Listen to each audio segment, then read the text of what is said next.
Comme le disait l'autre, ce que l'on conçoit s'énonce clairement et les mots pour le dire arrivent aisément.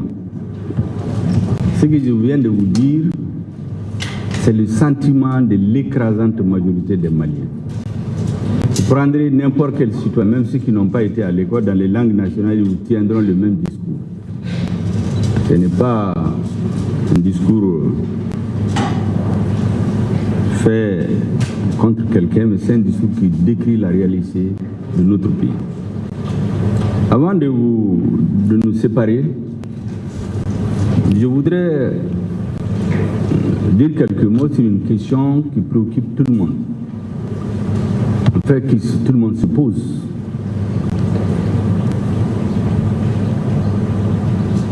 Vous savez, chez nous, on dit le premier besoin de l'homme, c'est la sécurité. Sans sécurité, il n'y a rien. Il n'y a pas de vie, il n'y a pas d'affaires, il n'y a pas de religion. Il n'y a absolument rien. C'est pour cela qu'on dit dans notre tradition que même un enfant, quand il vient au monde, la première des choses qu'il fait, c'est de crier. Pour savoir si le nouveau monde où il vient, est-ce qu'il est en sécurité. Et très souvent, quand il ne dit rien, ce n'est pas un bon signe. Beaucoup se disent, mais ce gouvernement qui se plaint de l'insécurité, sur lequel il doit concentrer l'essentiel de ses efforts, plus que ce qu'on appelle le processus de retour à l'ordre constitutionnel. Ce gouvernement, quels sont les résultats qu'ils ont atteints? Qu'est-ce qui se passe? Je voudrais vous donner quelques chiffres que j'ai demandés au service du ministère de la Défense. Quelques chiffres assez illustratifs. D'abord, depuis la dernière attaque de Songo, il n'y a plus d'attaque de tuerie massive au Mali. Sur les 350 000 réfugiés que notre pays connaissait récemment, 50 000 sont retournés chez eux aujourd'hui, volontairement. Pendant les 20 derniers jours, il y a 15 000 et 19 000 personnes qui sont retournées volontairement dans leur localité. Personne ne les a dit de retourner. Parce qu'en réalité, les gens sont des réfugiés parce qu'ils n'ont pas où aller. Ils sont dans le manque de tout et de leur terroir. Du 31 décembre 2021 au 31 janvier 2022, dans les régions centres, qui constituaient l'épicentre des actions terroristes, nous avons neutralisé 116 terroristes. Le matériel récupéré, des mitrailleuses, plusieurs, des véhicules de transport, des camions de transport, 50 motos, des barricades, 3000 litres de carburant, 75 téléphones portables, des Motorola y compris, des groupes électrogènes, des casques lourds, des sacs d'engrais 55 pour fabriquer les engins explosifs. Le matériel détruit 110 motos, plus des dizaines de pick-up. Le bilan des activités du 15 décembre au 3 février 2022 dans la zone sud. Le 28 décembre, interpellation de 13 suspects à 25 km de Mourdia, à la suite des patrouilles de l'opération militaire. Le 29 décembre, 39 terroristes neutralisés par les FAMA dans la zone de Guinée. 15 éléments des FAMA ont perdu la vie. Le 30 décembre, 2 bases logistiques détruites dans la forêt du Garadougou, dans le nord-est. Le 3 janvier, interpellation de 4 chefs terroristes. Le 14 janvier, une opération conduite par la garde nationale a neutralisé 4 terroristes, 3 interpellés, des dizaines de motos récupérées. 16 janvier, 14 terroristes neutralisés. Interpellation de 9 autres qui sont sous enquête aujourd'hui. Des pistolets, des AK-47, des fusils d'assaut, plusieurs genres de plusieurs catégories récupérées. Du 17 au 22 janvier, dans la zone de Nara, 28 terroristes neutralisés, puis la libération et la remise aux populations de la pompe de Dialakoro, servant 21 000 hectares irrigables pour les populations. Dans la région de Sikasso, la zone sud, des reconnaissances offensives conduites par les forces armées de sécurité ont conduit à la frontière avec le Burkina Faso à la neutralisation de plusieurs terroristes, des véhicules illicites, 10 tonnes transportant du carburant, un camion de contrebande, des motos, des pistolets, 26 suspects terroristes neutralisés dans la zone. Du 1er au 3 février, une opération conduite par les forces armées de défense dans la zone de Nara a interpellé 16 terroristes, 3 véhicules saisis, des fusils d'assaut, 18 sacs de riz et de petits milles pour nourrir leurs combattants. Le 3 février, récupération par les patrouilles des FAMA d'un troupeau d'une centaine de bêtes qui issuent les populations. Ça, c'est seulement en un mois. La donne a changé complètement. La peur a changé de camp. C'est l'armée malienne aujourd'hui, pour paraphraser un homme politique français, qui terrorise les terroristes aujourd'hui. Il y a une polémique qui s'est installée entre nous et des partenaires à propos de la violation de notre espace aérien. Nous avons dit ici que les mesures prises par la CEDEAO sont illégales et illégitimes. Tellement illégales qu'ils n'ont même pas pris la précaution de réfléchir sur les mesures d'accompagnement. Vous avez vu hier un communiqué de notre gouvernement. La Banque centrale est mise en action, par qui on sait, mais ils n'ont même pas pris soin de notifier depuis un mois au gouvernement malien les décisions qu'ils ont prises. Pour dire que tout s'est fait dans la précipitation avec un seul objectif. On prend les sanctions le 9 et en une semaine, le gouvernement tombe. Une nouvelle équipe qui convient va revenir au pouvoir. Et la révision de l'accord de défense avec la France que nous avons demandé depuis des mois, on va déchirer et mettre à côté parce qu'il y a une nouvelle équipe qui fera leur affaire. Notre peuple a dit non le 14 janvier 2021. Lorsque la CEDEAO prend des sanctions pour interdire le vol de leur espace aérien, le gouvernement a pris les mesures de réciprocité. Et qu'est-ce que nous constatons? Le même jour, un avion militaire quitte un pays de la CEDEAO, pénètre sur notre territoire, et lorsque il a été dit qu'il n'est pas autorisé, il éteint son transpondeur. On continue à lui dire qu'il n'est pas autorisé, il coupe la radio. Ils vont atterrir sur une partie de notre territoire. Ils déposent on ne sait quoi. Ils retournent. Dans la zone interdite temporairement, pour permettre les opérations offensives de l'armée, d'envergure, pour la sécurité aérienne, l'armée de l'air a défini des nouvelles conditions. Il les a communiquées aux différents partenaires. La suspension des dérogations de survol et d'atterrissage de tous les acteurs du ciel malien en provenance ou à destination des pays membres de la CEDEAO. Cette annulation concernait toutes les dérogations, y compris celles ponctuelles. Qu'est-ce que nous constatons? Il y a des pays qui font fi de cela. Ils pénètrent dans la zone établie qui est interdite par des avions. Le centre de commandement opérationnel de coordination des opérations aériennes les informe. Malgré tout, ils restent insensibles. Et finalement, nous avons été obligés de faire des rappels à l'ordre clairs et précis. Ainsi, le 11 janvier, soit un jour après les sanctions de la CEDEAO, et la publication du mémorandum qui indique que l'espace aérien malien est fermé, je viens de vous dire qu'un avion militaire d'un pays non africain quitte un pays de la CEDEAO et vient sur notre territoire. Lorsque le contrôleur dit aux pilotes qu'ils n'ont pas le droit de survoler le territoire, il dit non, qu'ils sont en vol opérationnel.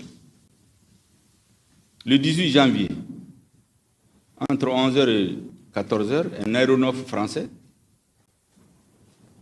de type A332, immatriculé FIJCG, indicatif CMM 1050, faisant le trajet Paris-Niamey, a tenté de pénétrer dans l'espace aérien avec un faux numéro d'autorisation, notamment le numéro 0107 ANAC-DG.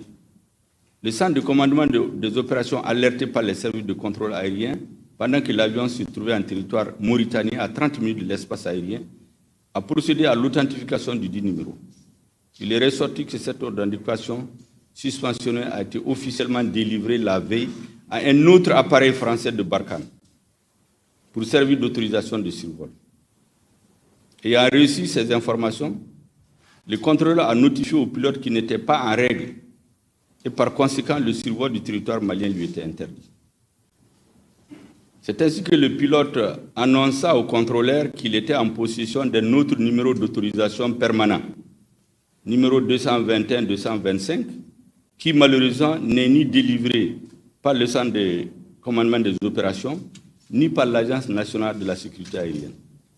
En procédant à une vérification minutieuse de la fiche de demande d'autorisation de survol, on découvre qu'elle était contrefaite avec l'ajout d'une rubrique supplémentaire, alors que la fiche authentique n'en compte que 10, une rubrique de 11, alors que la rubrique supplémentaire n'en compte que 10. Le 18 janvier, les mêmes choses continuent. Un aéroport militaire, probablement pour le compte de Barkhane, effectue un vol non autorisé. Ce vol a été signalé au contrôleur via les services de contrôle compétents. Malgré que le pilote a été averti de ne pas atterrir pour faute d'autorisation, il poursuivit sa manœuvre pour atterrir à Gao.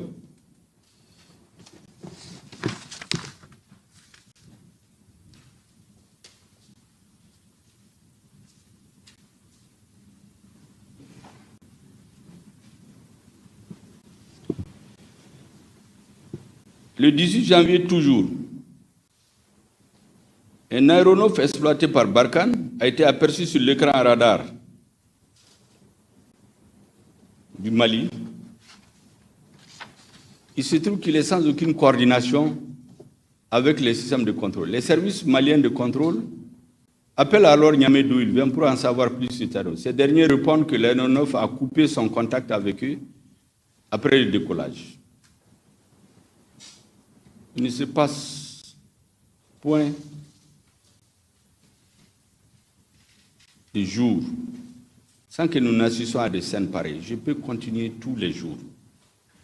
Le 20 janvier, le jour de la fête de l'armée, un avion immatriculé en provenance de Niamey à destination de Gao a survolé l'espace aérien malien sans autorisation. Après lui avoir notifié qu'il n'a pas d'autorisation de survol de l'espace aérien malien, il a rompu son contact avec les structures de contrôle et poursuivi son vol. Toujours le 20 janvier, deux aéronefs de Mirage, indicatif Comet 15 en provenance de Niamey et à destination de Gao, ont survolé l'espace aérien en vol opérationnel sans autorisation. Après leur avoir notifié qu'ils n'avaient pas d'autorisation pour survoler l'espace aérien, ils coupèrent tout contact avec les structures de contrôle en poursuivant leur vol. 20 janvier toujours, vous voyez comme une provocation le jour de la fête de l'indépendance du Mali. Un aéronef A400 fait un vol opérationnel toujours en provenance de Gao et à destination de Gao. Il survole l'espace aérien malien sans autorisation. Le 20 janvier toujours, un aéronef toujours A400, FRBAJ, indicatif appel AERM S63, en provenance de Niamey à destination de Gao, effectue un vol militaire non autorisé sur notre territoire. Je peux continuer. Est-ce que vous êtes d'État souverain indépendant? Est-ce que quelqu'un d'entre vous aurait accepté ça dans son pays? Voilà les choses qu'on nous dit d'accepter. Et c'est pourquoi il y a toute cette diatribe-là. Gouvernement illégitime, gente illégitime, l'injure à la bouche, personne. Je dis bien personne ne peut nous déstabiliser. Notre peuple est un grand peuple. les peuples de France, les peuples européens sont des peuples amis. Beaucoup de Français sont des amis du Mali, mais qui ne comprennent pas les jeux de leur gouvernement, en réalité. Nous ne confondons pas le peuple français et les dirigeants qui ont un autre agenda, qui ont leur propre projet, qui n'ont rien à voir souvent à ce qu'ils disent, même à leur opinion publique. Ils n'ont jamais dit à leur opinion publique, quand ils intervenaient en 2013, qu'ils allaient diviser le Mali pour créer un sanctuaire pour les terroristes. Ils n'ont jamais dit. On présente les soldats français qui meurent, personne ne nie. Tous les étrangers qui meurent sur notre territoire, nous serons toujours reconnaissants, à jamais. On nous dit qu'on est venu libérer le Mali. Pourquoi arriver au nord du Mali, la France a interdit à l'armée malienne d'occuper tous les territoires. Pourtant, le président français avait dit l'objectif de l'opération Serval, 3 objectifs: détruire le terrorisme, restaurer l'autorité de l'État malien sur l'ensemble du territoire, appliquer les résolutions des Nations Unies. C'est ce qui a été dit à la face du monde. Mais l'opinion publique française, les Français, certains dont les enfants meurent, ne savent pas que c'est leur gouvernement qui a coupé le Mali en deux, créé un sanctuaire où les terroristes ont été s'allier et s'organiser pendant 2 ans pour revenir envahir notre pays. Ils ne disent pas ça à leur opinion publique. Ils jouent sur les sentiments. Des soldats français sont morts. Mais les Africains sont morts pour libérer la France. À la Deuxième Guerre mondiale, c'est l'Afrique qui était le lieu de repli de De Gaulle pour reconquérir la souveraineté de la France. C'est ici que les gens travaillent. C'est les Africains qui mouraient. Hollande l'a dit ici, qui payait une dette en 2013. Pourquoi on passe le temps à nous dire les soldats français sont morts? Les Américains n'ont-ils pas libéré la France? L'armée rouge n'a pas libéré une partie de l'Europe? Pourtant, quand les Français ont décidé que ce n'est plus nécessaire, ils ont dit aux Américains de partir. Est-ce que les Américains se sont mis à insulter les Français? Il n'y a eu jamais eu de Russes sur leur territoire. Les soldats africains qui ont été libérés de la France, certains ont demandé leur simple droit en 1945, on les a massacrés à Tcharoui. Donc il faut qu'on arrête de jouer sur les sentiments et nous faire la leçon. Personne ne peut faire la leçon au gouvernement malien, surtout pas de leçons de morale.